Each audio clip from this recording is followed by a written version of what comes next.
Bem, pessoal, uma pergunta muito comum no dia a dia de todo neurocirurgião, neurologista no consultório, é o paciente que às vezes tem um quadro neurológico, tem um déficit neurológico, perguntando se ele tem direito ou não a ter uma carteira de motorista, CNH, especial, PCD. Geralmente, o grande objetivo é o desconto no carro, né? Que você tem um desconto até de 30% para pacientes que passam por esse crivo, né? O que eu costumo explicar para os pacientes, né?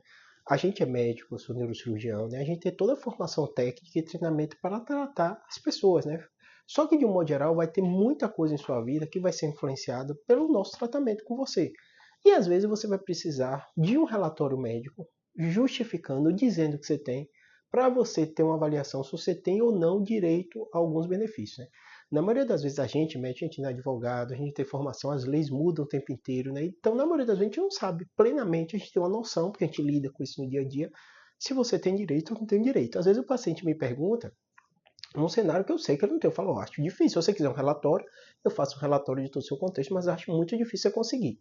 Existem situações que realmente a gente fica na dúvida, você tem um déficit parcial, procure se informar melhor, vai no próprio no site do Detran, vê direitinho. Às vezes eu sugiro até para o paciente, procura orientação, um advogado, alguém que você conhece, só para ter uma avaliação de alguém que entende melhor essa parte do direito. A parte de relatório, parte médica, realmente é com a gente, né? Qual a lógica por trás disso, só para você entender, né? O governo brasileiro tem uma série de leis que beneficiam alguém que tem algum déficit, algum problema neurológico, porque a gente sabe, né?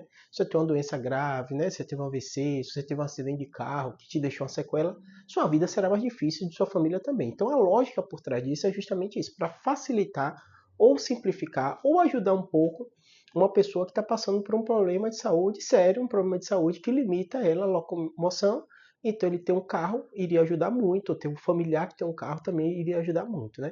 Então dentro desse contexto, parece uma lógica simples e tal, mas o direito é assim, quando se aprofunda vão ter pequenos detalhes, ou algumas coisas que a gente chama de gray zone, né, que é a área cinzenta, né?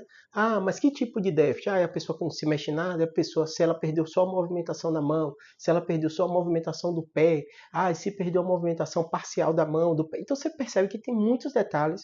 A lógica da lei é essa, né? E ter esses detalhes, né? Na maioria das vezes, o nosso papel médico é de basicamente fazer o relatório dizendo tudo que você tem, os déficits que você tem, para aí você pleitear se você consegue ou não consegue. Esse é nosso papel. Se você vai conseguir, se não vai conseguir, vai ser dentro do contexto, né? Muitas vezes vai precisar de uma perícia, muitas vezes vai ter algum questionamento, né? Você vai fazer o relatório, às vezes o paciente, Júlio, seu relatório precisa de mais detalhes. O médico de lá pediu para você fazer um relatório mais detalhado. Eu faço um relatório mais detalhado. Então você tem que entender o seguinte: a lógica que está pela lei, o direito você tem, e se tiver dúvida, às vezes vale a pena consultar um advogado para justamente tirar essas dúvidas. No seu caso, se você vai ter direito ou não vai ter direito. Até porque é um custo altíssimo, né, de um carro.